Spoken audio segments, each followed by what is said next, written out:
when I got out of school in 1951, the two people I admired the most in the world, my dad and Ben Graham, both said, you've got a good future, but don't start in stocks now, because there's never been a year when the Dow Jones average has not ended up below 200, and it's above 200 now. It's much too high, and if you start now selling stocks to people, they're going to have bad experiences. And so why don't you go wait a while and go work in the Omaha National Bank or do something, park yourself on the sidelines. There's always negatives.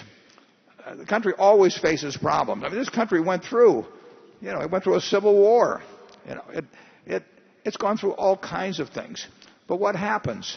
We have a few lousy years from time to time. I mean, we've had probably 15 recessions since the country started.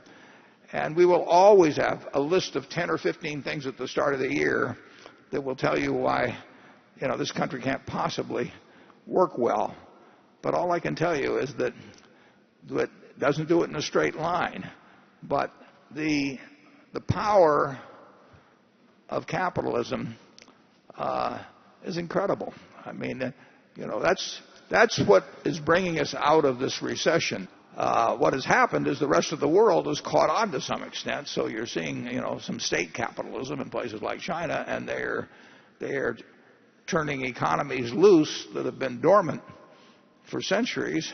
But it's not because the people are smarter. It's not because they work harder. It's just because they have tapped into a system that works marvelously over time. And I will tell you, in the next 100 years, you're going to have probably 15, maybe as many as 20 lousy years, but we will be so far ahead of where we are now that will be unrecognizable. Charlie?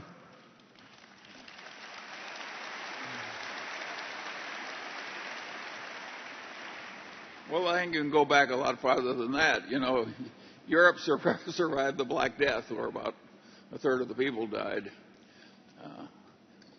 The world is going to go on. That's wildly optimistic for Charlie.